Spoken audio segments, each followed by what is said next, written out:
SER Podcast. En la cadena SER, Hora 25. Aimar Bretos. Jesús Maraña, buenas noches. Hola, buenas noches. Esther Palomera, ¿cómo estás? Buenas noches. Y Lucía Méndez, muy buenas noches. Hola, buenas noches. Antes de entrar en el análisis político, hay una noticia que ha generado hoy confusión, inquietud. Osakidetza, el Servicio Vasco de Salud, reconoce que ha vacunado a 253 niños, la mayoría bebés, con dosis caducadas de vacunas. Piden calma porque dicen que no hay ningún riesgo para la salud de esos niños. Pero bueno, los han vacunado con dosis caducadas. Y ahora van a tener que volver a vacunarlos. Alberto Martínez, consejero de Salud del Gobierno Vasco, buenas noches. Muy buenas noches. Consejero, ¿qué ha pasado? Bueno, pues lo estamos analizando lo que ha pasado. Realmente tenemos una trazabilidad. Creíamos que funcionaba. Las fármacos, las vacunas llegan a través de las unidades de vigilancia epidemiológica de las delegaciones de salud pública a los servicios de farmacia, de ahí a los centros de salud. Todo ello tiene una trazabilidad, tiene unos códigos de control, de fechas de caducidades, y hay incluso hasta la última administración por parte de una profesional, incluso el precinto va pegado a la cartilla de los pacientes. En algún momento ha habido un evento de deficiencia, que es lo que estamos revisando, todo el circuito, y tenemos ahora mismo abierto una investigación interna para ver cuál ha sido el momento del sitio de las deficiencias, y probablemente hayan sido más de una. Bueno. ¿Y ustedes saben si las vacunas ya llegaron caducadas a Osakidetza o se les han caducado? No, que hayan llegado caducadas a Osakidetza, eso tenemos la certeza que no. Tenemos la trazabilidad hasta un cierto punto, y lo que estamos ahora es investigando en qué momento se ha producido el stock en el que no se ha controlado la caducidad. Estamos en esa fase. Ya. Y usted es médico, es un profesional con dilatada experiencia. Antes de ser consejero era jefe de anestesia del Hospital de Cruces, que es el gran hospital de Vizcaya. Yo le pregunto, ¿los sanitarios no miran la fecha de caducidad de las vacunas antes de ponerla? Pues sí se mira, porque está en el protocolo mirarlo, ¿no? Puede haber un error, pero pues lo habitual es no solamente mirarlo, sino que el contraste se hace que el propio precinto de la vacuna luego va pegado a la cartilla de vacunación, es decir, que no es que uno pase desapercibido, sino que el precinto luego lleva una trazabilidad porque lleva la propia cartilla y queda reflejado allí, ¿no? Es decir, hay muchos contrastes, lo que llama la atención, y desde luego nosotros también, por eso estamos en una fase de investigación profunda, porque no sabemos, tiene que haber habido varios fallos, pero ha habido en diferentes sitios, que es lo que nos ha preocupado en estos momentos. ¿En muchos sitios, en muchos centros distintos? En muchos centros, porque son prácticamente en 12 OSIs, es verdad que la mayor parte de Guipúzcoa, pero bueno, ha sido de forma muy generalizada, no solamente en Osakidetza, también en centros privados a los que suministramos vacuna, o sea que no ha sido solo Osakidetza. ¿Cómo se dieron cuenta, consejero? Bueno, nos comunicó una enfermera de un centro de salud, de la Rentería de Izquieta, diciéndonos que efectivamente había una vacuna caducada. En ese momento entendíamos que estaba localizado a ese centro, que había habido un stock que no se había controlado. Inmediatamente iniciamos los procedimientos internos.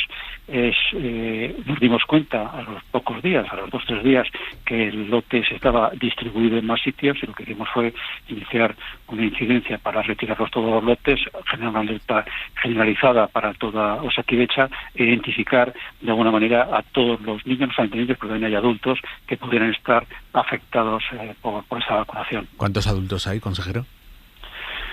Adultos son 9, la mayor parte son niños, son 244 niños y 9 adultos. La vacuna caducaba el 31 de octubre y se ha estado vacunando en noviembre, diciembre y los primeros 10 días de enero.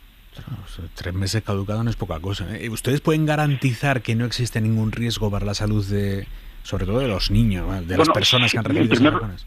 Sí, en primer lugar me gustaría tranquilizar a las familias, porque efectivamente no tiene ningún efecto nocivo y peligroso para los pacientes, los niños ni los adultos que han recibido la vacuna. En el peor de los casos, lo que ha hecho la vacuna es perder la potencia y no generar una protección suficiente, es decir, en el peor de los casos la vacuna no funciona. Nosotros, de todas formas, por la máxima prudencia, nos pusimos en contacto con la Agencia Española del Medicamento y Productos Sanitarios, que es el garante de los que más conoce el tema de las vacunas, con la División de Medicamentos Biológicos. Nos pusimos también en contacto con el propio laboratorio fabricante y nos pusimos también en contacto, activamos el Consejo Asesor de Vacunas para actuar de la forma más prudente y más rigurosa posible ante esta situación. Le digo porque todo esto para nosotros tiene una trazabilidad. El día 21 comunicamos con la agencia, tuvimos una comunicación de la propia directora de la Agencia Española del Medicamento que nos comentaba que dado el poco tiempo transcurrido desde la vacunación, el poco tiempo permitía garantizar que los antígenos que se inoculan al niño son estables y, por tanto, que se podía garantizar que la vacuna generaba la inmunidad suficiente. Incluso no se recomendaba la vacunación. Incluso, posteriormente, el 26 de enero, también recibimos otro mensaje tranquilizador por parte de la Agencia Española del Medicamento, diciéndonos la jefa de división que ya nos remitían un informe más oficial, pero que nos dejaban que, de nuevo, el informe de que no era necesaria la revacunación.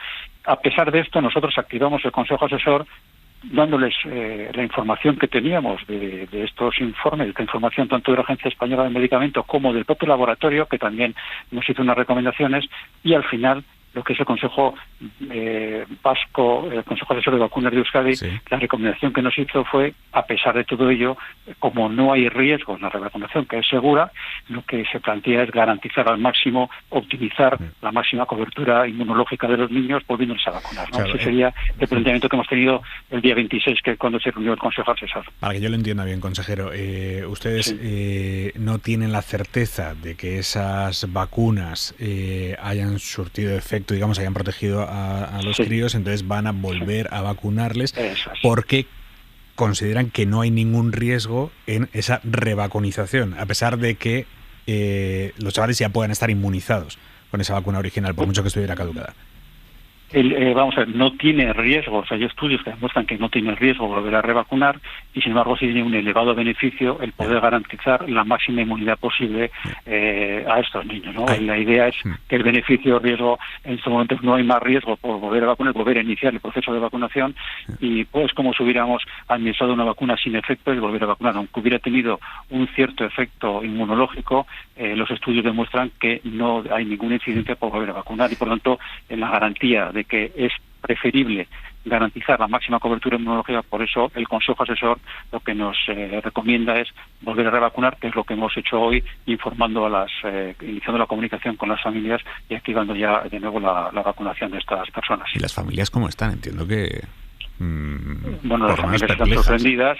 Las familias están sorprendidas porque realmente es una situación difícil de entender, ¿no? Que se ha producido. No es una cuestión que sea la primera vez, pero es una cuestión realmente extraordinaria, porque cuando uno va a vacunarse, pues uno entiende que va con las máximas garantías y que el sistema le protege. Hay algún momento en algún sitio en que ha habido una deficiencia, que es lo que estamos ahora mismo analizando, ¿no?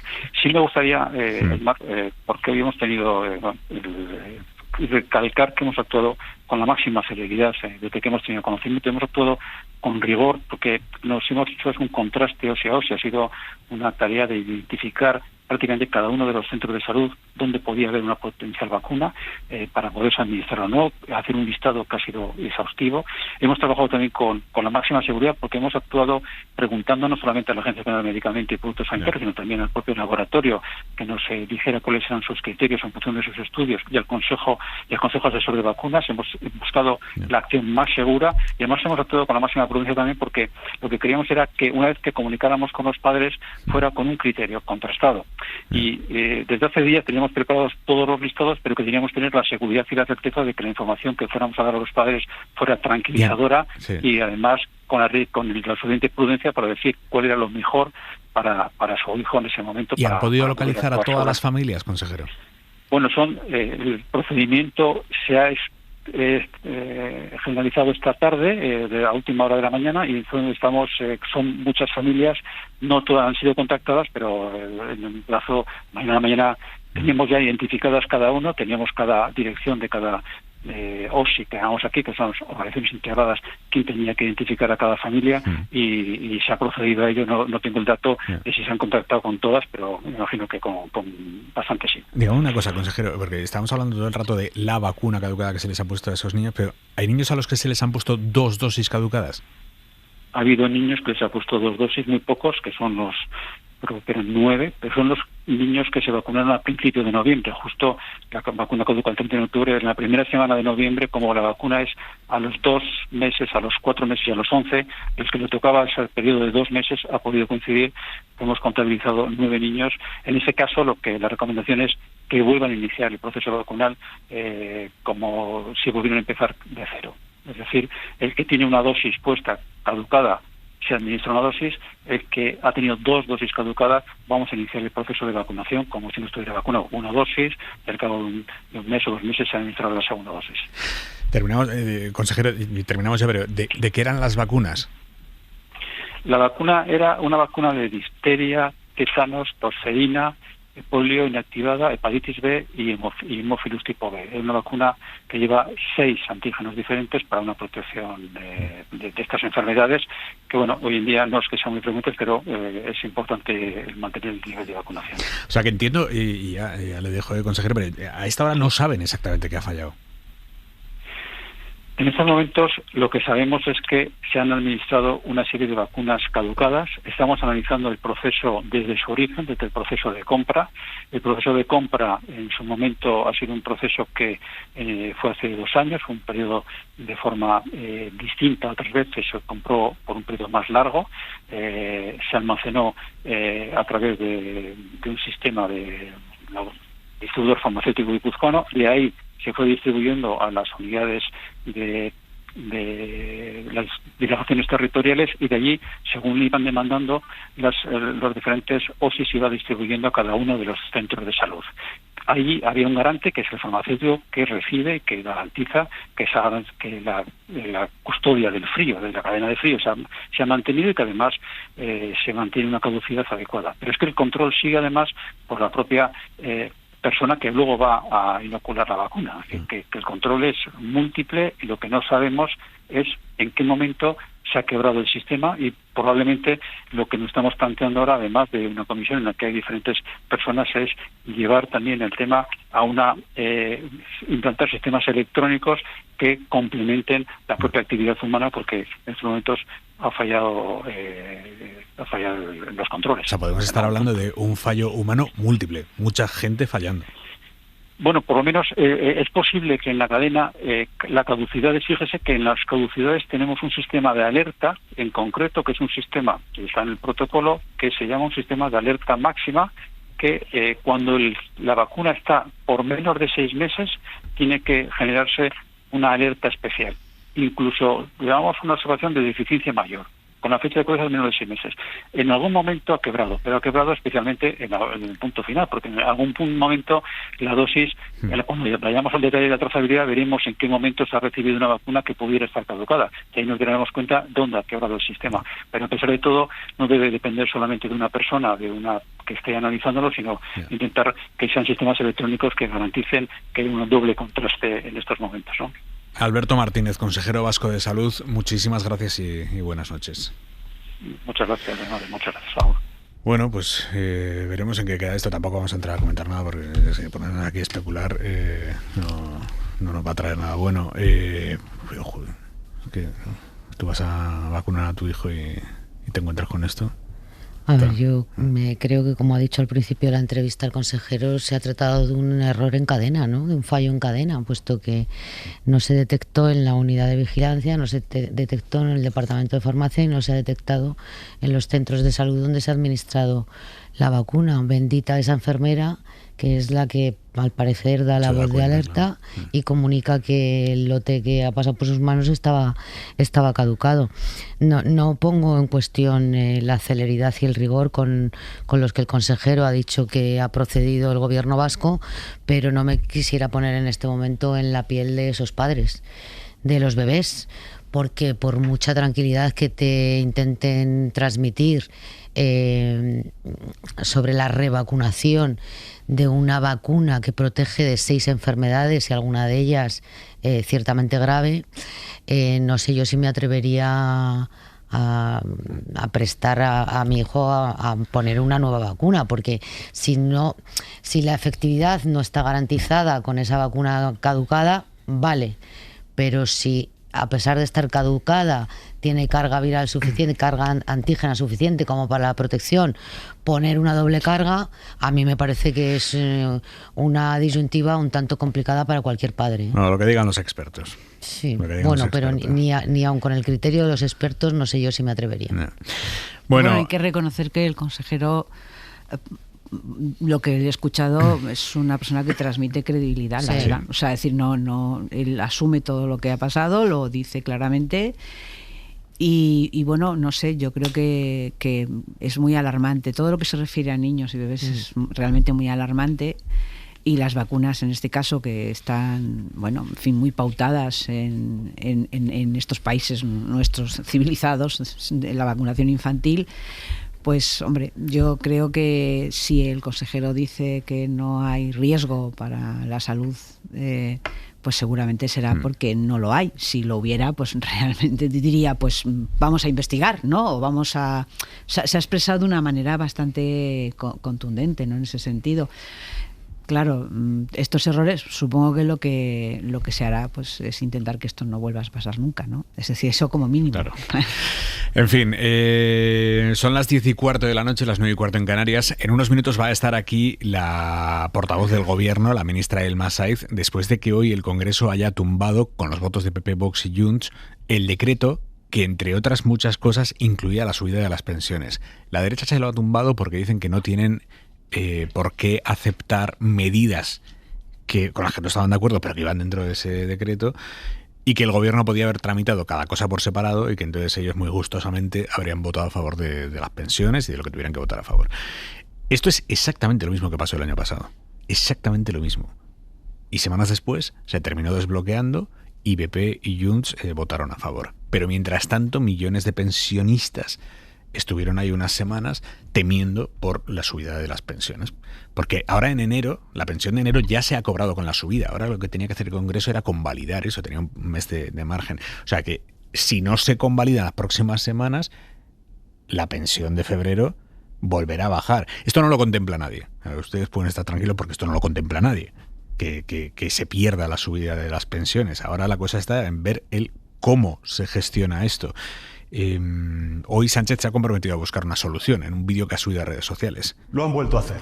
Otra vez el Partido Popular toma como rehenes a los jubilados y jubiladas de nuestro país, votando en contra de sus intereses de más de 10 millones de pensionistas. Pero os puedo asegurar una cosa, frente a quienes bloquean los avances, vamos a pelear para que las pensiones sigan subiendo y proteger así la dignidad de nuestros mayores. Y Feijóo le ha contestado con otro vídeo en sus redes sociales. Hola, me acerco por aquí porque Pedro Sánchez os está mintiendo. En realidad no es nada nuevo, lo hace con frecuencia y sobre muchas cosas, pero esta es especialmente burda. Hoy os está contando que el Partido Popular, junto con la mayoría de los grupos del Congreso, estamos en contra de subir las pensiones. Es falso.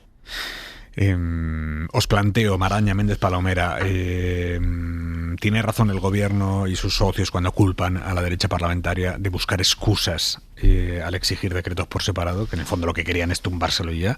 ¿O tiene razón la derecha que culpa al gobierno de meterles en el mismo baticao medidas que no tienen nada que ver con las pensiones, con los coches, con las chavillas a la dana, provocando la caída del decreto? Maraña. Bueno, yo creo que la discusión sobre la forma, sobre el formato del llamado decreto ómnibus, pues ya la hemos tenido muchas veces, es decir, no es una novedad, todos los gobiernos la han utilizado y en ese sentido me parece que se puede discutir y decir, ya, pues habría que acabar con esa fórmula para incluir medidas que no son exactamente lo que conforma una sola ley, un decreto ley. Pero dicho esto, me parece que hay que fijarse en el qué, en el contenido. Y en ese sentido, yo he estado repasando decretos ómnibus, leyes ómnibus, y a ver, pocas veces he visto una coherencia en el contenido de medidas, de paquete de medidas, como este, que era el caso. Lo que quiero decir es, bueno, se habla solo de las pensiones y sabemos también que eso se va a solucionar y muy pronto. Pero esto quiere decir que PP, Vox y Junts, no solo, como ya ha declarado Junts, no está de acuerdo con el asunto de los desahucios a familias vulnerables sin una alternativa habitacional, porque hay que decir en qué consiste lo que se rechaza, sino, yo no sé, están en desacuerdo también con las prórrogas de ayudas a víctimas de la DANA o de los incendios, o bueno, pues a las exenciones de IRPF también a afectados por la DANA o autónomos, etc. Es decir, todos son medidas con un contenido social. Y cuando se dice no al decreto ómnibus, se dice no a todo eso.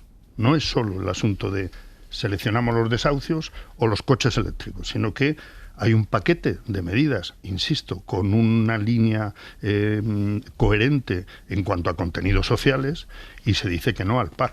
Bueno, yo creo que en ese sentido es verdad que, al margen de la discusión sobre la fórmula, bueno, cada uno se retrata, porque las pensiones, la subida de las pensiones se va a aprobar, pero todo el resto,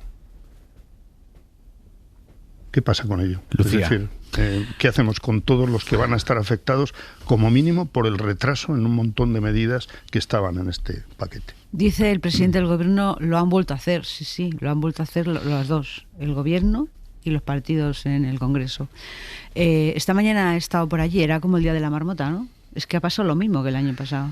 Por eso dices tú que no se ponga nervioso nadie, porque claro, es que esto ya ha pasado. Y las pensiones se revalorizaron luego con otra fórmula. Yo creo que a mí no me no me parece muy serio esto. Si el gobierno sabe que no le van a votar por la razón que sea, es que la oposición tiene derecho a votar o no votar lo que quiera, evidentemente, para eso están los grupos parlamentarios. Quien gobierna es el gobierno, que es el que tiene que presentar y conseguir la mayoría para aprobar las cosas. No creo que el Partido Popular ni Vox tengan ninguna obligación de votar al gobierno nada, ellos verán lo que votan. Pero si el gobierno sabe, porque el año pasado ya le pasó, que el tema de las pensiones no están dispuestos a votarlo si va en un decreto ómnibus, pues es que no sé cuál es la dificultad mayor para llevar eso para que sea aprobado. No sé, no me explico. Bueno, o así me explico. Es decir, estamos en provocar que no voten para luego decir, miren ustedes que están en contra de la subida de las pensiones. Lo cual me parece verdaderamente, en este caso me parece un juego un poco infantil, porque tampoco sé muy bien si eso a la ciudadanía, digamos, le llega de esta manera, ¿no? Por eso digo que hay que hablar del contenido, ¿no? Claro. Ya, pero yo, claro, por supuesto, pero yo digo, si el gobierno quiere que le aprueben una cosa, ¿vale? Y sabe, porque le pasó el año pasado, que eso le va a volver a pasar, no sé cuál es el problema del gobierno para llevarlo, para que se lo voten, no sé cuál es. O sea, no sé cuál es. Salvo una actuación de querer gobernar como si tuvieran mayoría, y cuando no la tienen. Pues yo creo que hay que ser un poco humilde. Pienso yo que hay que ser un poco humilde en ese sentido. Y luego los otros partidos harán lo que quieran, asumirán su coste político votando o no votando, lo que sea. Pero si le dicen que van a votar una cosa, pues que la lleve. ¿Para qué la voten? Palomera. Digo yo, no sé. A mí me parece que la humildad efectivamente está muy bien, pero la responsabilidad también. Y creo que efectivamente hay dos debates, el de forma y el de fondo. Es discutible la técnica parlamentaria que ha utilizado el gobierno, sobre todo por los precedentes, que es una técnica como la célebre ley de acompañamiento de los presupuestos generales del Estado, que se utilizaba para meter ahí todo tipo de medidas y no nos rasgábamos las vestiduras, o sí, no lo sé. Pero en todo caso, bueno, quizá porque había unas mayorías más claras y era más fácil. Yo creo que en este caso con las cosas de comer no se debe de jugar.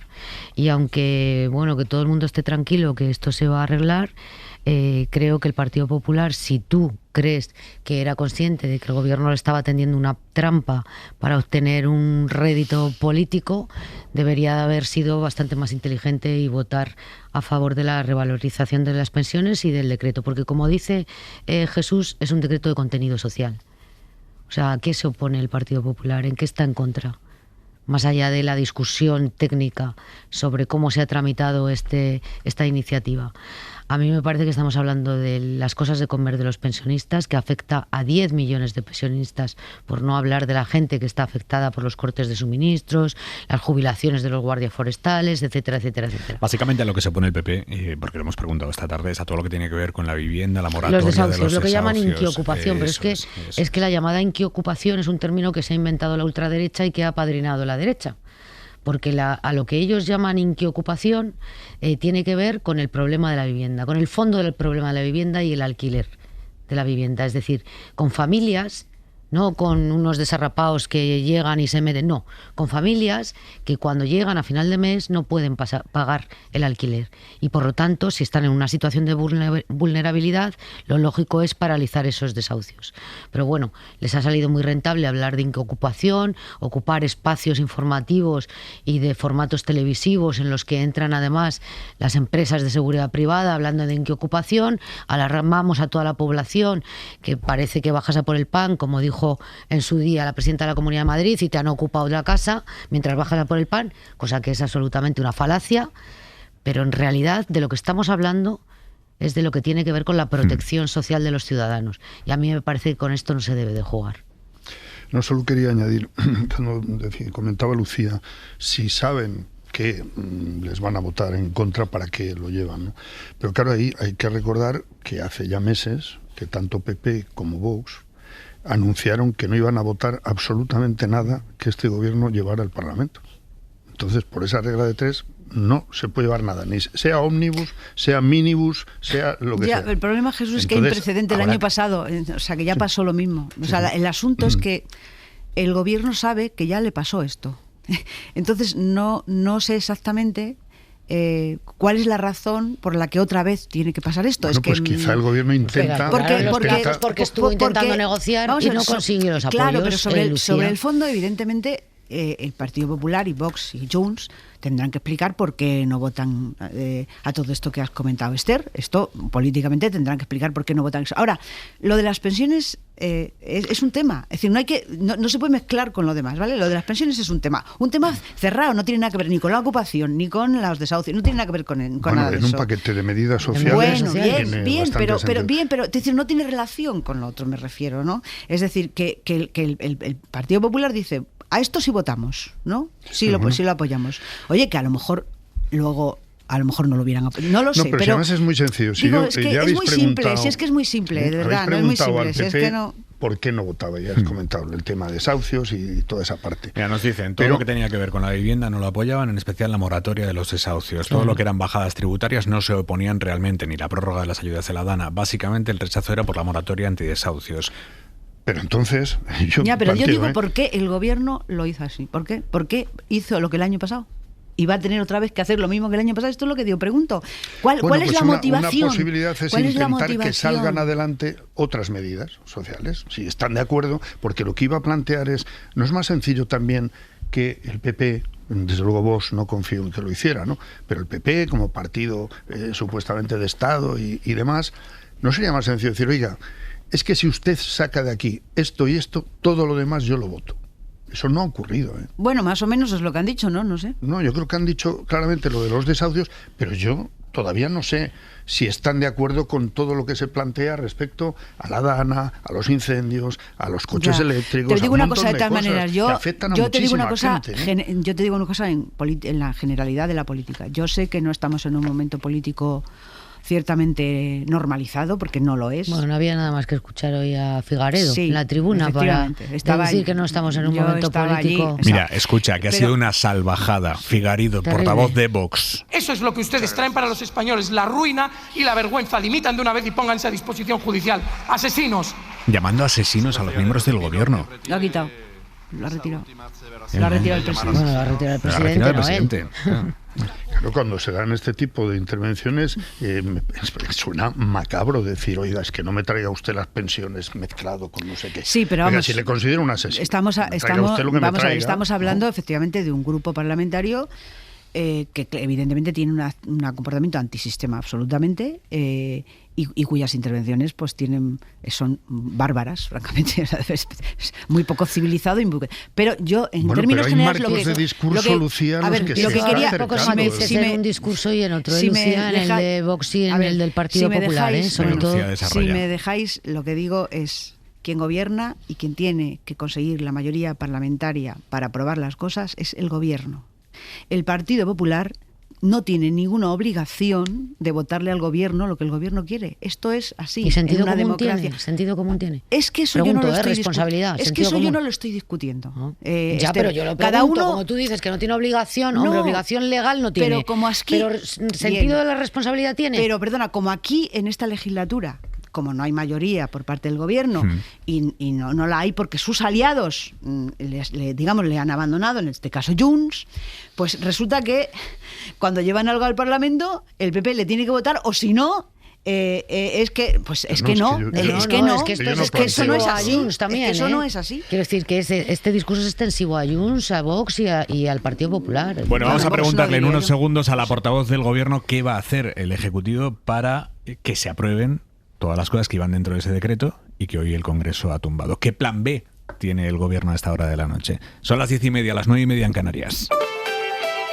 Hora 25. Con Aimar Bretos. Elma Saiz, portavoz del Gobierno, ministra de Inclusión, Seguridad Social y Migraciones. Buenas noches. Buenas noches, Aimar. No sé si usted lo recuerda, ministra, pero hace justo un año, usted y yo estábamos aquí haciendo esta entrevista exactamente la noche en la que el Congreso le tumbó al Gobierno el decreto con las pensiones y con el resto de medidas. Exactamente esa noche estábamos usted y yo aquí haciendo esta entrevista. O sea, estamos viviendo un auténtico déjà vu y viendo al PP en pensiones. Quiero decir, esto es la pura hemeroteca del Partido Popular en pensiones. Una vez más, Aimar lo ha vuelto a hacer. Y ustedes también han presentado un decreto con un montón de medidas, sabiendo que el Partido Popular y Junts no le iban a aprobar ese decreto ómnibus con todo junto. Han vuelto a hacer exactamente lo mismo que el año pasado, unos y otros. Bueno, yo creo que es importante que todos seamos conscientes de que el Congreso de los Diputados es el Congreso que ha votado a la sociedad española y que refleja al país. Todos tenemos que ser conscientes de eso. El Gobierno es consciente de su minoría parlamentaria trabajando todos los días para alcanzar acuerdos que mejoran la vida de la gente, en este caso de más de 10 millones de pensionistas que ven revalorizada su pensión un 2,7% y hasta un 11% los más vulnerables. Todos, también el Partido Popular tiene que ser consciente de esa composición parlamentaria y que la mayoría de los grupos políticos quieren sacar adelante un importantísimo escudo social, que es lo que hoy se ha sometido a votación. Prorrogar las ayudas de la DANA, más médicos de atención primaria, la jubilación anticipada de bomberos y agentes forestales que protegieron nuestras vidas y nuestros campos y nuestros pueblos en el pasado verano en los incendios, el bono eléctrico, las medidas para proteger a los más vulnerables de desahucios. Es que eso es lo que se quería por parte de muchos grupos políticos, además de algo tan importante como revalorizar las pensiones. Y el Partido Popular ha vuelto a decir que no. ¿No habría sido más fácil si el PP les estaba diciendo, si me presentas esto por separado, yo lo voto? ¿No habría sido más fácil tramitarlo por separado y haberlo llevado por separado? Pero y amarrar los votos. ¿Sabe lo que pasa? Que es que, insisto, es que el Partido Popular en materia de pensiones se comporta siempre igual.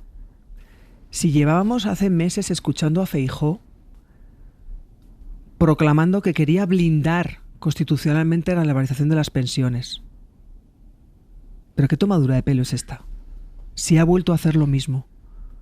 Si ya hizo una enmienda a la totalidad cuando se garantizó por ley la revalorización de las pensiones, aparte de que en el año 2013 las congelaban con ese 0,25. Y cada vez que ha tenido oportunidad ha votado que no. ¿Qué van a hacer ahora ustedes para que esto se revierta? ¿Qué plan B? Decíamos antes, tienen que tener un plan B. ¿Qué van a hacer para que los pensionistas en febrero cobren la pensión con la subida con la que ya lo han cobrado en enero? Bueno, el Gobierno no va a dejar de trabajar y todo lo que tiene que ver con acompañar y dar certidumbre a los pensionistas no va a dejar de trabajar. Pero yo creo que es importante que los pensionistas, que sé que muchos nos estarán escuchando, sepan que hoy su pensión no está revalorizada y que el principal partido de la oposición ha dejado de trabajar por España y les ha vuelto a dejar tirados.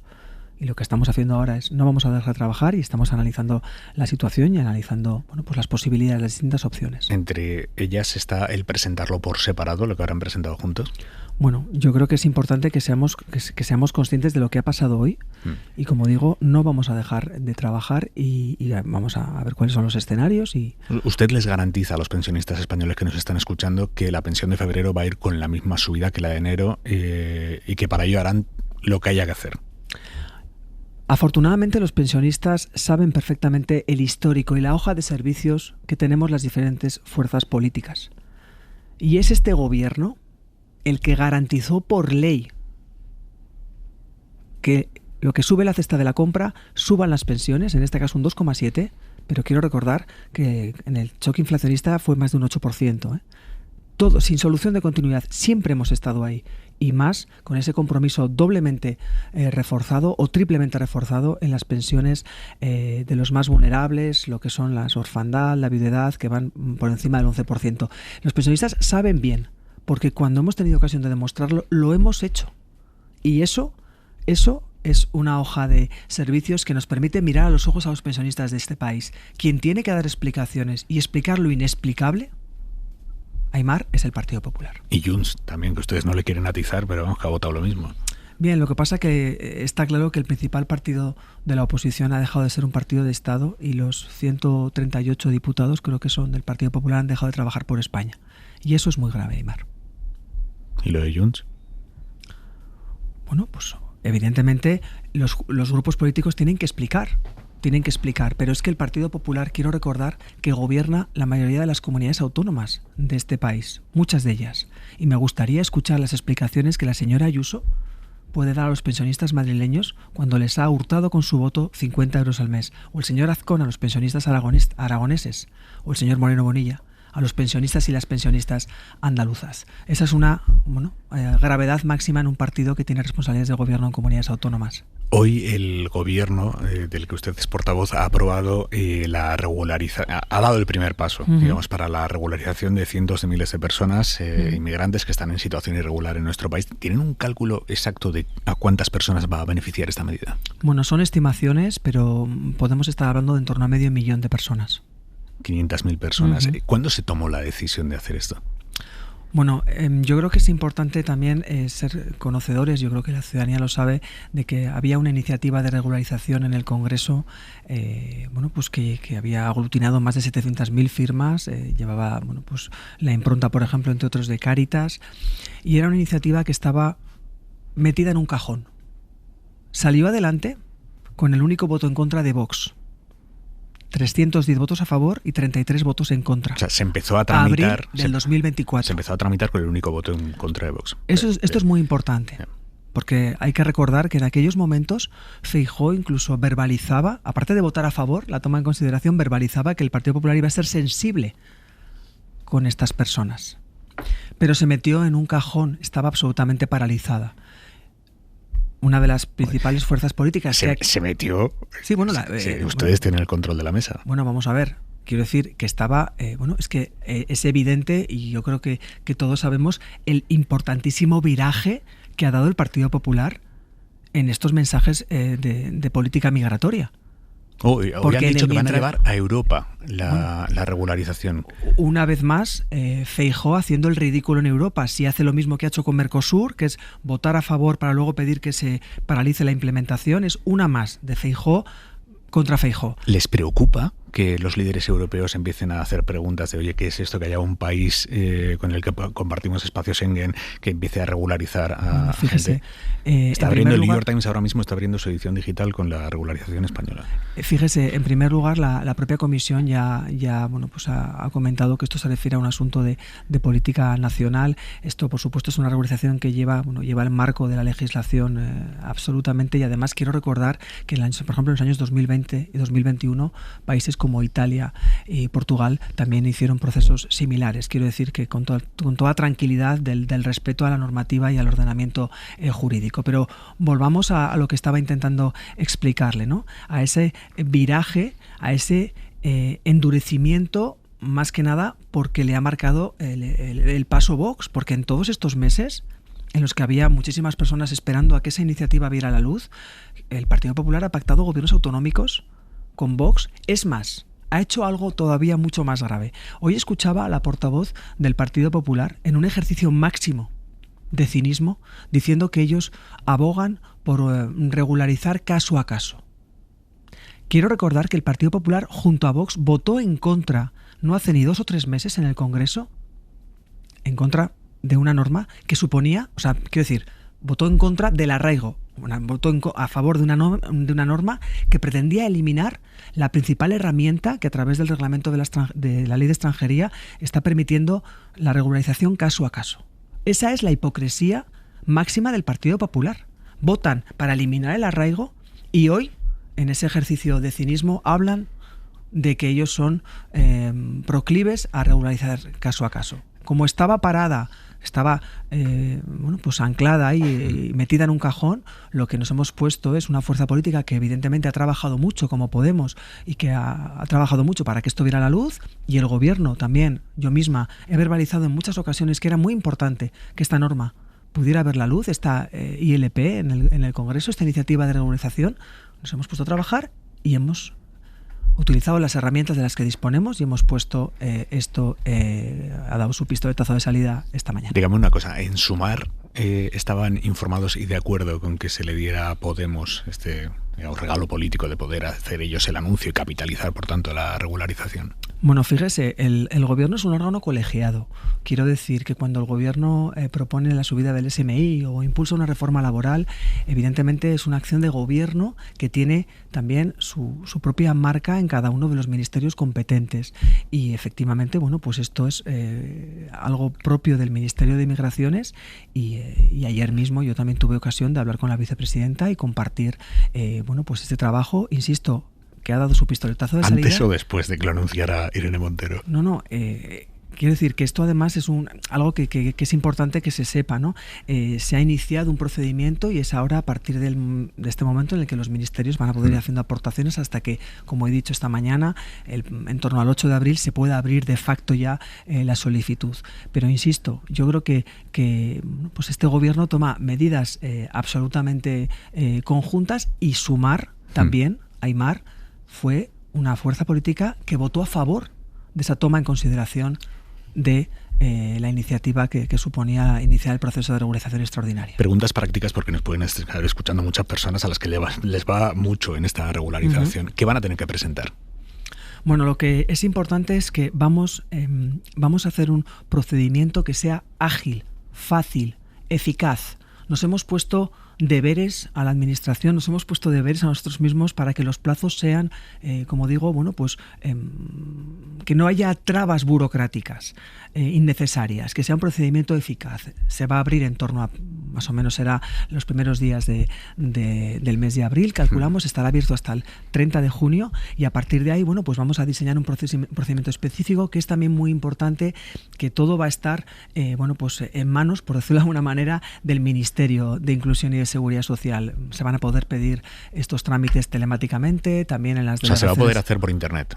Estamos trabajando para hacer un formulario específico en las delegaciones, subdelegaciones, también en la UTEX, que es la unidad de trámites de extranjería que depende del Ministerio, para que no haya ni colapsos, ni problemas, ni tardanzas, sino que sea un procedimiento ágil y eficaz y que sea un procedimiento de éxito. Si van a tener que, enfrentarse a por lo menos 500.000 expedientes, y habrá más que se terminen denegando, en 3 meses, que es el plazo que se han dado ustedes, eso es un chiquito trabajo. Quiere decir, van a contratar a gente, van a reforzar, ¿qué gente va, qué profesionales van a abordar esto?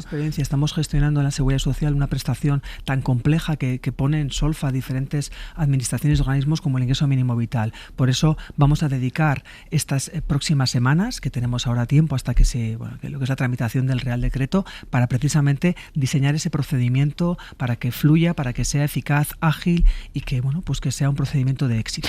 Me ha parecido entenderle antes, confírmemelo, que el migrante va a poder empezar a trabajar ya con todas las de la ley desde el momento en el que se admita a trámite su solicitud. Eso es. No es que se apruebe, no, se admite a trámite. Se presenta la solicitud, no pueden pasar más de 15 días hábiles hasta que esta solicitud se admita a trámite y desde la admisión a trámite esa persona podrá trabajar en cualquier sector en todo el territorio de nuestro país. Con un contrato normal y corriente. Con un contrato de trabajo. ¿Y si luego se le deniega la solicitud?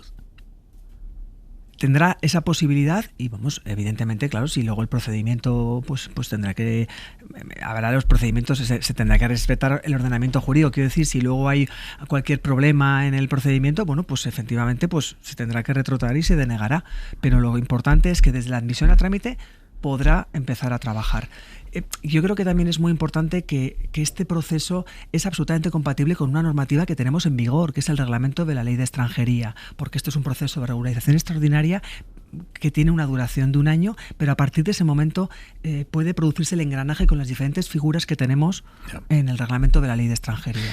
El tema de los antecedentes penales, ¿cómo van a tener que demostrar que no tienen antecedentes penales? Hay van a tener hay un certificado. Que presentar un certificado con la falta de antecedentes penales en España y en su país de origen. Eso es, hay un certificado, bueno, que España, es ¿no? el certificado propio que se tiene que tramitar, porque es un requisito también propio de la normativa de la ley de extranjería, el no tener antecedentes penales y no suponer tampoco una amenaza para el orden público, para la seguridad nacional. Se lo digo porque ayer estuvo aquí Yone Belarra y nos dijo que se había pactado ser flexibles con la demostración de que no tienen antecedentes penales. Escuché a Yone y se estaba refiriendo en que hay determinadas situaciones en las que puede haber dificultad en cuanto al plazo, y en ese sentido, bueno, pues se da la posibilidad que sea la propia administración quien pueda dirigirse al Estado de origen y el poder confirmar efectivamente esa situación. Desde ese punto de vista, porque hay veces que que esos trámites pueden ser más pueden suponer una tardanza que perjudique a la persona. Desde ese punto de vista vamos a tener esa posibilidad de dirigirnos como gobierno al gobierno de origen para poder exigir y comprobar que eso es así. Le quiero leer un tuit que ha publicado hoy el alcalde de Badalona, García Albiol, del PP. Dice: un inmigrante irregular que lleve un año en España, si es detenido, por ejemplo, 10 veces por robar en el metro y está pendiente de juicio, será premiado hoy con la residencia por el gobierno de Sánchez. Claro, si no ha habido juicio, no ha habido condena, no hay antecedentes. Bueno, yo creo que primero, para empezar, las declaraciones que vengan del alcalde de Badalona, que nos ha que tiene también una trayectoria más que cuestionable en todo lo que tiene que ver con manifestaciones racistas y xenófobas, me va a permitir que la ponga en cuarentena. No sé exactamente qué es lo que estaba diciendo. Bueno, dice que al no haber habido juicio... Generando otra vez, generando desinformación quizás, o vinculando la delincuencia con la migración, que es lo que suele ser habitual en personas, en declaraciones que alguna vez lo ha hecho también. ¿Sabe que Vox está agitando la tesis de que esta regularización ustedes la hacen para alterar el censo electoral? Porque dicen, ya los españoles ya no les votan, traen inmigrantes para que les voten. ¿Qué le sugiere esta teoría? Bueno, yo creo que es el modus operandi que está teniendo la ultraderecha, que es llenar de bulos y de desinformación, inoculando miedo al diferente, y porque son postulados racistas y xenófobos que afortunadamente tenemos la ocasión, y lo vamos a seguir haciendo, con datos y con veracidad, desmontar uno a uno. No solamente los escuchamos en el Congreso, como hemos tenido también ocasión de escuchar hoy a algún representante de Vox, también vierten las redes sociales de su odio y de su xenofobia, y eso es lo que combatimos desde el Ministerio, también con el Overaxe, monitorizando esos discursos de odio y poniendo pie en pared y demostrando con datos cada uno de sus desinformaciones y de sus bulos. Que hayan pactado esto con Podemos sin tener necesidad de pactar, porque no hay que votarlo. Por cierto, una cosa así no debería votarse. Vamos a ver, yo creo que es importante que se sepa, la iniciativa legislativa popular, si hubiera salido adelante, lo que hacía era dirigirse, combinar, instar al gobierno a hacer un real decreto. Es lo que estamos haciendo. Estamos modificando el reglamento y respetando absoluta y escrupulosamente la pirámide normativa de nuestro país. Si hubiesen tenido una mayoría parlamentaria holgada, ¿lo habrían pasado esto por el Congreso, no? Pero es que yo creo que es importante que seamos conscientes, por ejemplo, cuando modificamos el reglamento de la ley de extranjería, lo hicimos como se modifican los reglamentos, con reales decretos, porque no es lo mismo una norma con rango de ley que una norma con rango reglamentario. Eso no es ir en contra de la ley, eso es conocer y utilizar las figuras normativas de las que nos hemos dotado todos los españoles. Y una reforma del reglamento de la ley de extranjería se hizo así, por un real decreto, no se convalidó en el Parlamento. Le preguntaba, por ejemplo, por si el hecho de que hayan pactado esto con Podemos implica, o se ha hablado, o se ha negociado, o se ha pactado incluso, que Podemos vaya a aprobar los presupuestos generales del Estado. Bueno, yo creo que este engranaje, este encontrar lugares comunes, es lo que está haciendo este gobierno todo el rato. Y esto siempre es positivo para afrontar lo que venga.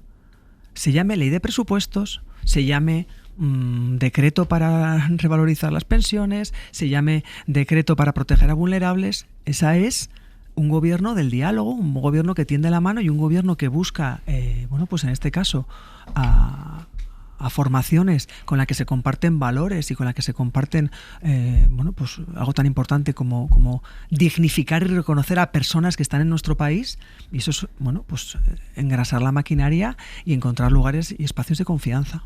¿Cómo de engrasada está la maquinaria? ¿Que va a haber presupuestos?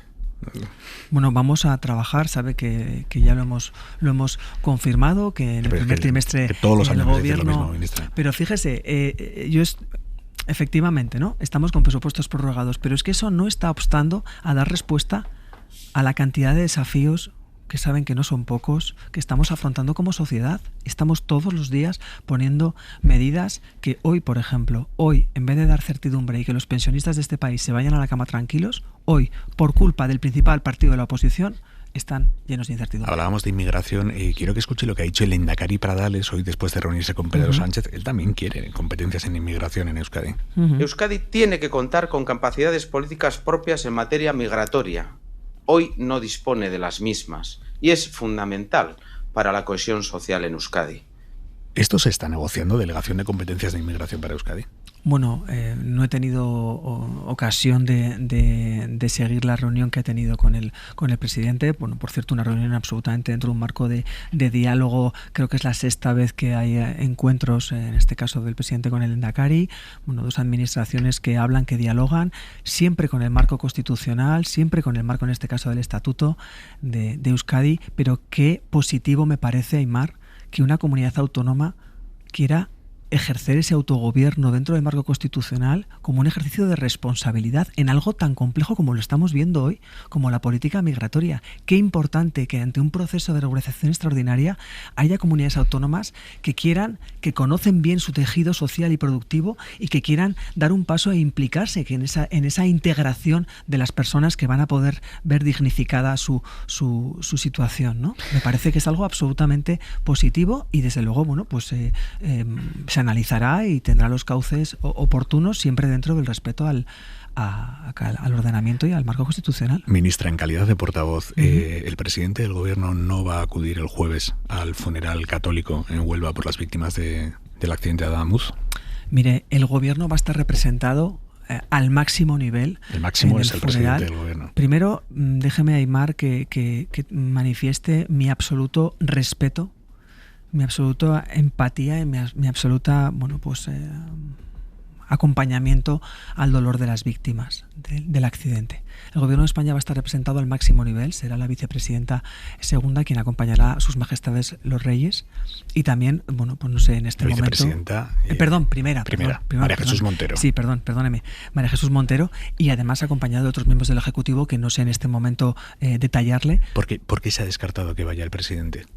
Bueno, yo creo que es algo absolutamente normal en otras ceremonias religiosas o en otros acontecimientos de esta importancia y de esta relevancia también. Por ejemplo, con el funeral de la Dana. Por ejemplo, la propia María Jesús Montero, vicepresidenta primera del Gobierno. Como le digo, al máximo nivel el Gobierno va a estar, y el Gobierno está y va a seguir estando siempre al lado de las víctimas. Hemos notado hoy al ministro Óscar Puente en la comparecencia a su lado tras el Consejo de Ministros bastante sorprendido, incómodo con el hecho de que el presidente de la comisión de investigación que tiene que investigar el accidente de Adamuz se esté prodigando por entrevistas y haciendo declaraciones públicas sobre lo que él cree que pasó en el accidente.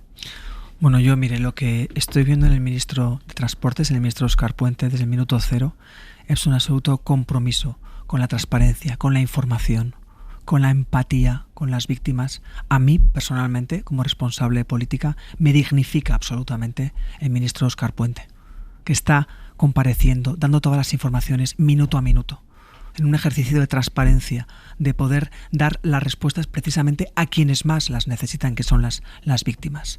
A mí, personalmente, Aimar, me dignifica el ministro Óscar Puente.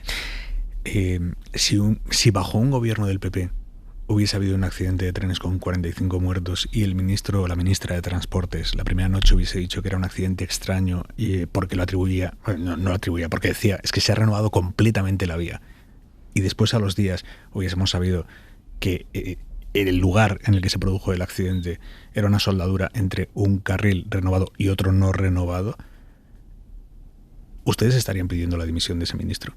Mire, yo lo que le puedo decir es que este gobierno encabezado, por supuesto, el presidente, en este caso liderado también en primera persona por el ministro Óscar Puente, está teniendo un ejercicio de transparencia desde el minuto 1, de información, de empatía, de rendición de cuentas, de eficacia en la respuesta, que nada tiene que ver con otras respuestas en situaciones, no se pueden tampoco comparar situaciones porque las situaciones no son comparables, pero en otras gestiones de catástrofes bien distintas. Y eso es algo que la ciudadanía lo está viendo claramente. Terminamos, ministra. ¿Cómo lleva su nueva responsabilidad como portavoz? Bueno, pues hoy hace un mes, creo.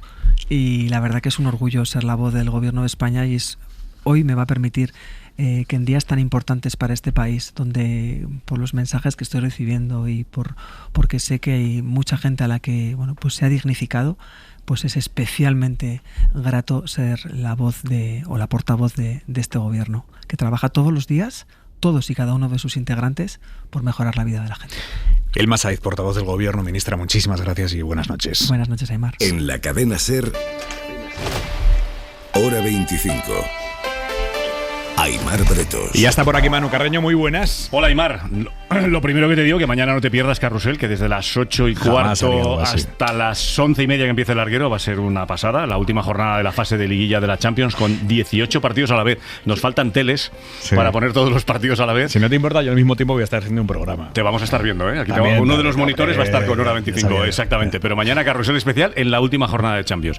Y además de no perderte Carrusel mañana con Garrido y todo el equipo, no te pierdas el larguero esta noche, que vamos a tener a Juan Carlos Ferrero, el ex entrenador de Carlos Alcaraz, que nos contará su nueva vida ahora ligada al golf. Está ahora con Ayora, un golfista muy joven de España, y le preguntaremos por su ruptura con Carlos Alcaraz en el día en el que Carlos ha ganado y se ha metido en semis, y por supuesto toda la previa de Champions de mañana. Hasta luego, Manu. Adiós.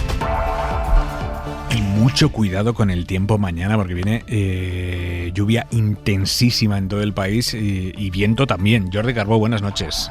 Buenas noches. Estaba pensando si me iba a quedar hoy un poco apocalíptica la previsión, pero es que no es para menos. La idea general... O sea, la definirías como apocalíptica, la previsión del tiempo para mañana. Sí, uno con miedo a parecer exagerado, ¿no? Pero bueno, cuando partamos de la base de que todo el terreno está muy saturado y eso tiene derivadas, lo estamos comprobando, ¿no? Para empezar, en todas las comunidades hay avisos por situación meteorológica de riesgo. Vamos a destacar en todos sitios cuidado especialmente en carretera, por rachas de viento que pueden superar los 100 kilómetros por hora. Eso, si es un viento ladeado, pues el coche se desequilibra fácilmente. Pero es que encima si estamos en carreteras de montaña, con bosques, caídas de árboles y de ramas, no es un día tampoco para pasear por zonas boscosas. El viento, insisto, fuerte en todo el país, sobre todo la segunda mitad de la jornada. Lo más inmediato, durante la mañana, la nieve irá ganando protagonismo en todas las cotas de Castilla y León y también al norte de Castilla-La Mancha. Y cuidado porque se pueden producir acumulados de más de 10 centímetros y esto seguro que va a generar muchos problemas. Y la lluvia, especial atención en Andalucía, también en todo el oeste de la península, pero en Andalucía, para hacernos una idea, en Grazalema, una de las estaciones más lluviosas de España, en Cádiz, ya llevan en 2 días más de 200 litros por metro cuadrado. Mañana van a caer 100 más, pero es que en toda la cuenca del Guadalquivir va a llover muchísimo y eso es lo que, si no mañana, los próximos días iremos viendo más. Ríos tan crecidos que muchos ya empiezan y irán saliendo más de su cauce. Pues lo contaremos mañana, ¿no? Sí, un pelín, sí. Carbó, gracias. Buenas noches. Buenas noches. Noticia de esta noche. El Ministerio de Justicia ha pedido ya al Tribunal Supremo un informe respecto a un posible indulto al fiscal general del Estado, al ex fiscal general del Estado, Álvaro García Ortiz. Es una petición de indulto que han registrado 2 ciudadanos particulares. La han registrado ante el Ministerio de Justicia, que es como hay que hacer estas cosas, y el gobierno tiene la obligación de tramitarla. Después ya decidirá si lo indulta o no. Pero los trámites ya los ha iniciado. Pedro Jiménez, buenas noches. ¿Qué tal, Aimar? Buenas noches. Sí, así es. El Ministerio de Justicia ha recibido esa petición de indulto. La suscriben 2 ciudadanos particulares que quieren el perdón para Álvaro García Ortiz. La solicitud la basan en razones de justicia y equidad. El departamento que dirige Félix Bolaños ha activado el procedimiento. Está obligado a hacerlo. Ha pedido informe al Tribunal Supremo, que es el tribunal sentenciador, según ha adelantado El País. Se ha confirmado la SER en fuentes jurídicas. El indulto es una prerrogativa del Gobierno y la ley que lo regula exige simplemente informes del tribunal sentenciador, de la Fiscalía, pero también del ofendido, del perjudicado por el delito, que en este caso es el novio de Isabel Díaz Ayuso, Alberto González Amador. Estos informes, Aimar, no son vinculantes. Tenemos el precedente del Procés, donde con los informes en contra de la Fiscalía y del tribunal sentenciador se acordó el indulto para los Oriol Junqueras y el resto de condenados a penas de prisión. Y te doy un dato más: esta solicitud de indulto se empieza a tramitar cuando ya realmente, en este caso, la sentencia se ha ejecutado por completo, porque la pena principal de 2 años de inhabilitación para el cargo de fiscal general ya se está cumpliendo, porque ha dejado el puesto Álvaro García Ortiz y además ha abonado entre multas e indemnizaciones los 17.000 euros a los que fue condenado también por el Tribunal Supremo. Pedro, gracias, buenas noches. Un abrazo. Esther Palomera, por la información que manejas, ¿el Gobierno tiene intención de indultar a Álvaro García Ortiz? No tengo ni idea, pero de la intención que tiene el Gobierno, pero si nos atenemos a las declaraciones que hicieron todos los miembros del Gobierno después de conocer esa sentencia que calificaron de injusta, imagino que efectivamente se procederá al indulto. Ahora se inicia el procedimiento, que no creo que sea muy largo, aunque los informes, como ya habéis contado, no son vinculantes, pero hay que preguntar al tribunal sentenciador, es decir, Marchena dirá que no, la Fiscalía dirá que sí y Amador dirá que no. Y luego el Gobierno determinará lo que buenamente le venga en gana. A mí me sorprende la rapidez, ¿no?, con la que se ha tramitado esto, porque no han pasado... ¿Cuántos meses han pasado desde que conocimos la sentencia? 2 meses. Bueno, pues sí. Hay que ver los antecedentes, pero no sé si hay muchos indultos concedidos con tanta celeridad como se va a conceder este, sinceramente. He mirado las... ¿Has mirado? Sí, he mirado. Pues a ver, ilústranos. El exministro Barrio Nuevo y el secretario de Estado de Seguridad, Rafael Vera, fueron condenados por el Supremo en julio del año 98 y fueron indultados por Aznar en diciembre del año 98. Unos meses más tarde. 4 meses, 5 meses. En contra de la posición del fiscal, que estaba en contra de... Bueno, y aquí se da por hecho. No, si eso da igual. El fiscal no, pero el tribunal sentenciador... El Gobierno tiene toda la posibilidad de, naturalmente, no es vinculante, por supuesto que no. Mira, es una fíjate, prerrogativa del Gobierno y... No me parece... A ver, yo creo que el Gobierno, como tú dices, ya ha reiterado claramente que le considera inocente. Por tanto, pues tampoco me extrañaría tanto, la verdad, que hubiera un indulto. Francamente, no creo que el Gobierno vaya a dejarse más pelos en esa gatera de los que ya se ha dejado. Eso es lo que quiero decir. Ni vaya a pagar más coste político del que ya, si ha pagado o no ha pagado, eso ya lo veremos. Pero bueno, en fin, yo creo que sería coherente con lo que... Es verdad que pondrán el grito en el cielo, lógicamente, en la oposición y tal.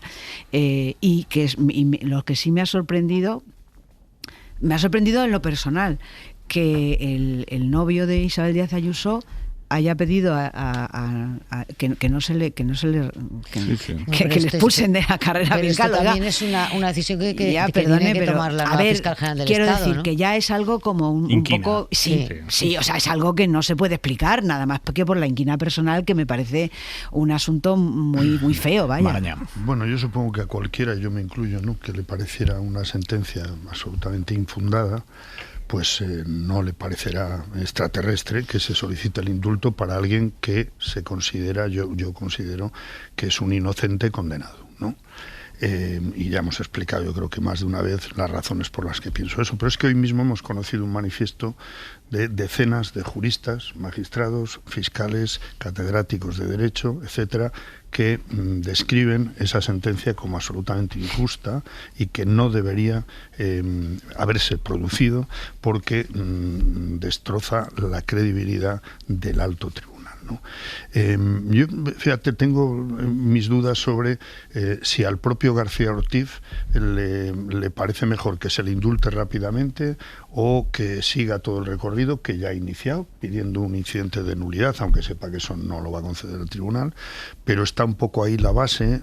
Y también en los votos particulares está la base clarísima de un recurso al Constitucional. ¿Qué ocurre? Que hemos llegado a un punto en este país que si un día el Tribunal Constitucional decidiera que tiene razón García Ortiz, lo que se diría es que el Tribunal Constitucional está al mando, a las órdenes del Gobierno, con lo cual el desgaste, por decirlo así, pues es similar. Una cosa es verdad, que con el paso del tiempo el tema de los indultos ha dejado de ser, es muy impopular.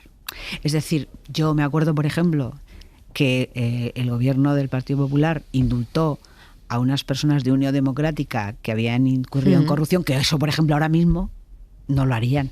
Es decir, hay cosas que, claro, la evolución social y política de la época hace que los indultos no sean populares. Es decir, en general, en términos generales. Utilización partidista que se ha hecho de una prerrogativa del gobierno, ¿no? Y por la asociación que mucha gente hace con los líderes del proceso. Pero también, yo creo que es lo que ha dejado claro, más. Sí, bueno, ¿no? Pero no, yo creo que en general, fíjate, que la gente ahora es muy punitiva.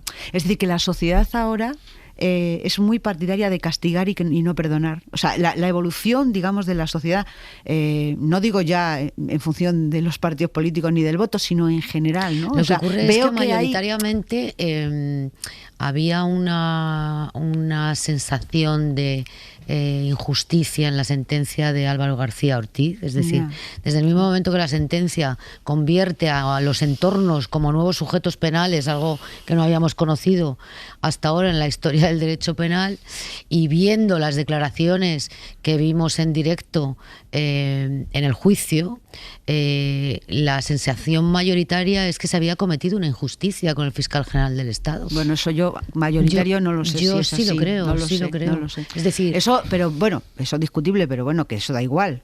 Quiero decir que es verdad que o sea, que el indulto no va a causar, en mi opinión, un escándalo político, en mi opinión, yo creo que no lo creo. No lo creo, porque está sustanciado ya. Es decir, es un asunto sustanciado. Jesús. Yo sobre la impopularidad de los indultos, que yo creo que es así, pero también porque hemos vivido, y hablo ya de hace tiempo, no me estoy refiriendo a indultos recientes, ¿no? Hemos vivido unos cuantos indultos que eran claramente injustos respecto a sentencias que se consideraban que respondían a la ley y al derecho que había que aplicar, ¿no? Y otra cuestión es cuando se deciden indultos sobre sentencias que se pueden considerar injustas y que hay muchos sectores del propio mundo jurídico que lo consideran injusto. Bueno, lo que pasa es que, claro, todas las personas que son condenadas dicen que son inocentes, eso es verdad. Pero hay unas que son condenadas con pruebas y otras sin pruebas. Pero bueno, hablando de la justicia, dejadme que me vaya a Estados Unidos porque tenemos noticia allí. Un juez federal acaba de bloquear la deportación del niño de 5 años al que la policía migratoria de Trump detuvo hace justo una semana en Minnesota junto a su padre. El niño del gorrito azul, que habrán visto ustedes en todas las imágenes, se llama Liam Ramos, estaba con su padre en un centro de detención de Texas y un juez ha parado su deportación a Ecuador.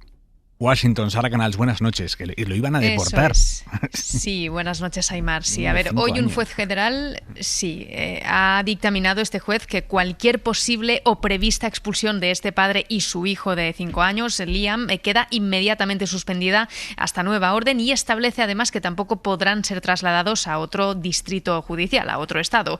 Es un claro revés para el gobierno, puesto que el Departamento de Seguridad Nacional afirmó que el padre de este niño es un extranjero ilegal de Ecuador. El abogado familiar, sin embargo, dice lo contrario, asegura que nunca había cometido delitos y que siguió todos los protocolos establecidos para pedir asilo aquí en Estados Unidos. Y además este padre también está dispuesto a librar batalla contra la Casa Blanca. Ha presentado una demanda contra la secretaria de Seguridad Nacional, Kristi Noem, que recordemos es una de las caras de la polémica sobre la violencia del ICE en Minneapolis, y también contra la fiscal general de Estados Unidos, Pam Bondi. Así que veremos cómo evoluciona todo este asunto. Sara, gracias, buenas noches. Buenas noches. Por cierto, no es una chorrada, estaba abriendo el New York Times. ¿Cómo se puede ser una chorrada? No, esto no. Estaba haciendo una vinculación, lo de la regularización. Que quiere decir que el mundo está mirando esta regularización, que el New York Times está abriendo esta noche su edición digital con la regularización española, Jesús. Lo cual no quiere decir que al New York Times le parezca mal la regularización, digo editorialmente. Es por eso. Que lo que sí es relevante es que estamos en un marco de discusión sobre los asuntos migratorios que viene de donde viene, y viene de lo que está sucediendo. En este caso, lo del periódico es por lo que está ocurriendo claramente en Estados Unidos. Mira, pone, España abre una vía para que los migrantes se queden mientras otros países toman medidas drásticas. El gobierno español calificó la medida como crucial para el país, donde la mano de obra migrante juega un papel clave en la agricultura, el turismo y más. Claro, bueno, es que yo creo por eso digo. Y en este sentido, a mí me parece relevante, primero, el anuncio que ha hecho hoy el PP, porque ya dejémonos de rodeos, ¿no? Esta medida que en principio se supone que le parecía bien cuando se puso en marcha, que es la ILP, pues ahora no solo no le parece bien, yo creo que está ya en el marco de discurso de Vox, de Santiago Abascal. Ha habido un tuit de Núñez Feijóo hoy que si hubiéramos quitado el nombre, muchísima gente creería que había sido Santiago Abascal quien lo había puesto, y además va a llevar a Europa, digamos, la demonización de esta regularización de inmigrantes.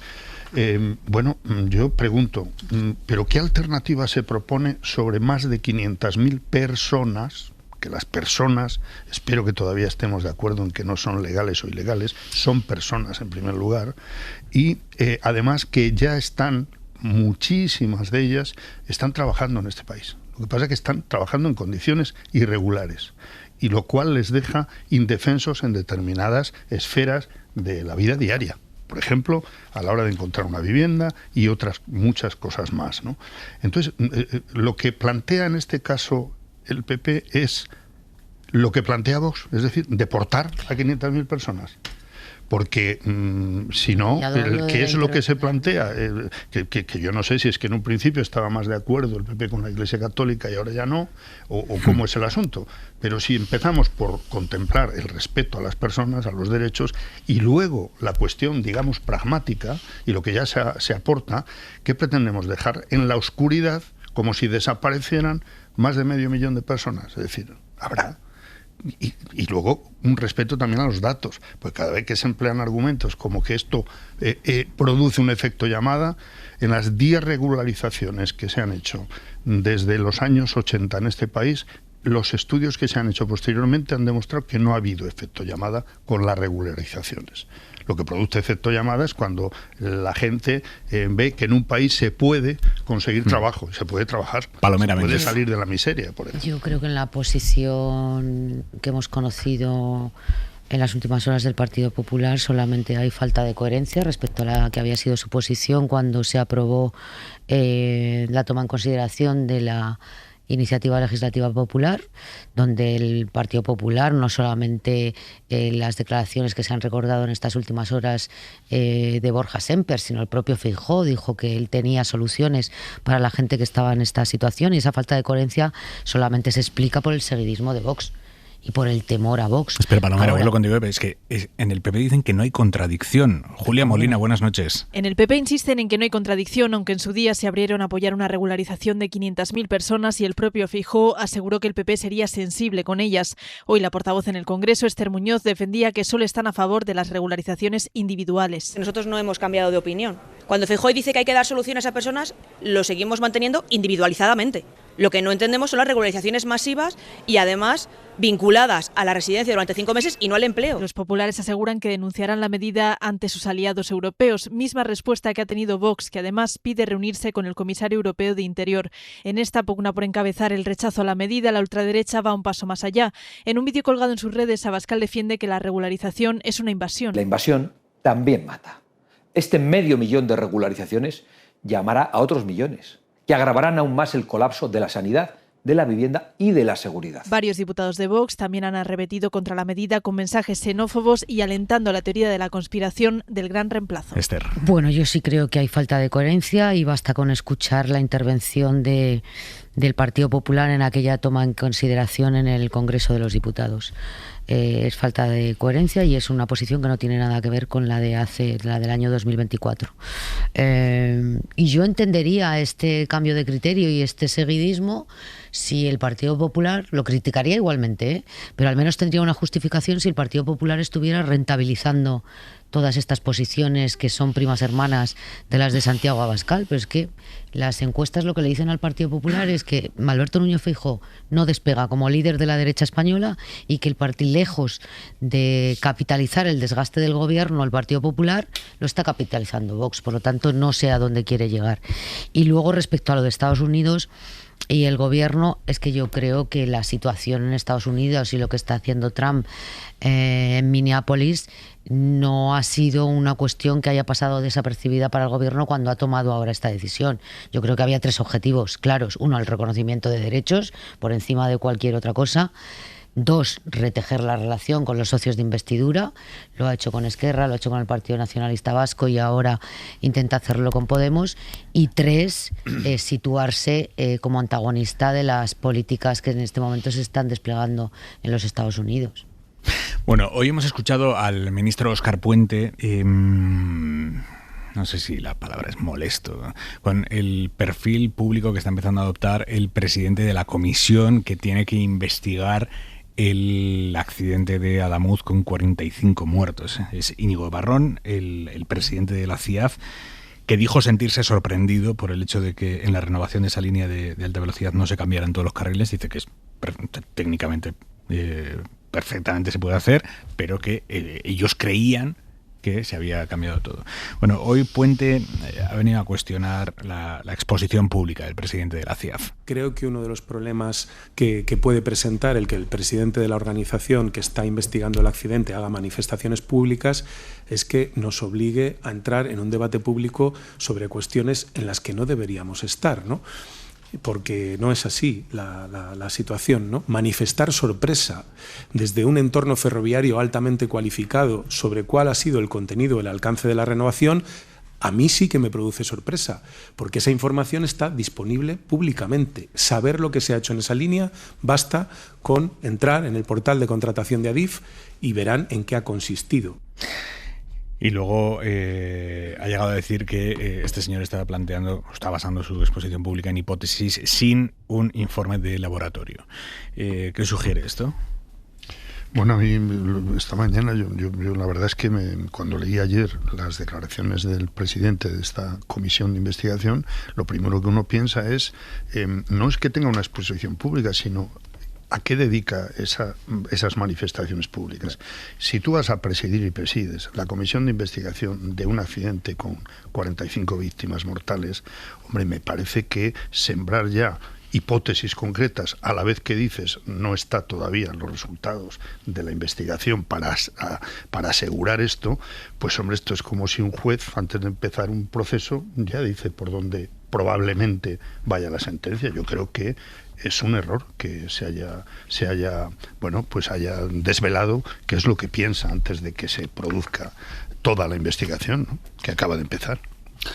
Bueno, a mí me parece que es una buena noticia que haya una comisión independiente. Nadie podrá decir a partir de ahora que el gobierno tiene nada que ver con... La semana pasada se decía, ¿eh? Por eso te estoy diciendo, sí. A eso me estoy refiriendo. En términos generales, creo que desde el punto de vista institucional es bueno que haya una comisión independiente y que no haya ninguna duda cuando haya el informe sobre que es independiente. Yo creo que el señor el presidente de la comisión, que es un ingeniero pues seguramente de mucho prestigio, y además ha ido, en fin, hizo las declaraciones del Colegio de Ingenieros, es decir, que bueno, vale. Otra cosa distinta es el impacto que, claro, que esas declaraciones han tenido, porque claro, han desmentido los datos que dio el ministro de Transportes, cosa que seguramente al señor Puente no le habrá agradado, porque él que está... yo creo que no ha desmentido nada, perdóname, Lucía. Se ha declarado sorprendido por unas declaraciones del ministro de Transportes, y a mí me parece que el presidente de una comisión de investigación no está para sorprenderse, está para investigar, digo yo. Pero no sé si ha desmentido datos del ministro de Transportes. Vamos a ver, ha dicho que los datos que ha dado el ministro de Transportes no son correctos del todo. Él ha interpretado, por ejemplo, el tema de la revisión, la renovación integral o completa de la vía. Bueno, pues lo ha interpretado. Que se ha declarado sorprendido, pero eso no es desmentir. Bueno, eso es sorprenderse, ¿no? Según sus palabras. A ver, lo ha interpretado como lo interpretamos el resto de la humanidad, salvo el señor Puente y probablemente todo el gobierno, porque hemos escuchado a la portavoz que el señor Puente dignifica, pues seguramente están muy contentos. Yo creo que hay pegas que ponerle al señor Puente en esta gestión, si se me permite. Creo que hay pegas que se le pueden poner. No, sí, es que a mí eso me parece un error, que hay que decir, oiga, pues me he expresado mal y creo que además o me han informado mal y me han dicho la renovación era completa, pero no quiere decir... Es que este señor está todo el día hablando de bulos, Está todo el día hablando de bulos. No me refería a esa corrección. Es que el presidente de la Comisión de Investigación concretamente ha apostado por la hipótesis de la soldadura. Que el fallo estuviera en la soldadura y no vamos en el a ver, que está en la infraestructura es evidente. Sí, pero insisto, Lucía, que puede ser el ingeniero más sabio del universo, pero es que es el presidente de la Comisión de Investigación sobre el accidente. Entonces, yo supongo que es fácil entender. Hombre, espérese antes de pronunciarse. Pero eso es opinable. En todo caso, la pregunta es la siguiente. Si el presidente de la comisión hubiera declarado a favor del ministro Óscar Puente, ¿el ministro Óscar Puente se habría molestado? Es la pregunta que hago. No sé. Bueno, a lo mejor no. A lo mejor no se hubiera molestado tanto, ¿no? Lucía, el presidente de la comisión, a ti dices que a toda la humanidad le han sorprendido esas declaraciones, pero sin embargo no se subrayan otras declaraciones en las que ha considerado habitual que en la renovación de la vía se unan tramos fabricados hace 20 años con tramos nuevos. Y esto no se ha destacado. Pero dicho esto, el malestar, entiendo yo, del ministro de Transportes no es tanto por lo que ha dicho el presidente de la comisión, sino porque tenga este impulso declarativo como si fuera un medio de comunicación más. Porque claro, los técnicos pueden hablar de hipótesis. El presidente de la comisión de investigación, yo tengo mis dudas. Tengo mis dudas de que no trate de confundir al personal como desde algunos rincones del periodismo se está haciendo desde la semana pasada. ¿Vale? Porque es verdad que las hipótesis en el periodismo son la antesala de la desinformación. Y no escuchamos desde hace 10 días. Los periódicos no pueden establecer la verdad oficial de ninguna manera. Dan sus noticias, que serán. Bueno, no, es que, vamos a ver, los periódicos tendrán que asumir la responsabilidad ante los tribunales. Y si alguien considera. Tengo 30 segundos. Claro, que vaya a los tribunales. Lo que no se puede estar. No, hombre, no. No somos los responsables de la verdad. Me parece que esta crisis nos ha puesto frente al espejo de una forma de hacer periodismo bastante bochornosa. Jesús. Una comisión de investigación de lo que sea, sobre todo si se considera y debe ser independiente, sus responsables no pueden pronunciarse antes de que termine la investigación. Creo. Punto y 25. Me parece de cajón. Joaquín Estefanía. La vida de Brian. Todo el mundo que ha visto la comedia de los Monty Python, La vida de Brian, recuerda sin duda la delirante secuencia de la ruptura entre los partidarios del Frente Popular de Judea y del Frente Judaico Popular. Casi al final de la Guerra Civil Española, el dirigente comunista Santiago Carrillo suprimió las relaciones con su padre Venceslao. El primero había pasado del socialismo al comunismo y el último se mantuvo en posturas socialistas clásicas. Solo unas 2 décadas después, dentro de la política de reconciliación nacional, volvieron a hablarse. Al principio de la transición, un amplio grupo de trabajadores decidió crear un sindicato unitario que luchase contra la hegemonía de Comisiones Obreras y UGT, de modo que hubiese una sola central sindical como había una sola patronal. Al terminar su reunión, salieron divididos en 2 sindicatos unitarios. Apenas quedan restos de aquello. Son 3 ejemplos muy diferentes, pero significativos, de la historia de la izquierda.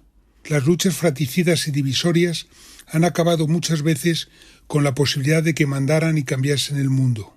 Si quedase alguna posibilidad de que en las próximas elecciones generales de nuestro país gobierne un ejecutivo de progreso, ello pasa irremediablemente por el fin de las rencillas de la izquierda. Cuando llega algún acuerdo, como el de la regularización extraordinaria de migrantes, sus votantes dan un suspiro de alivio, independientemente de la medida que se trate. Punto y 25.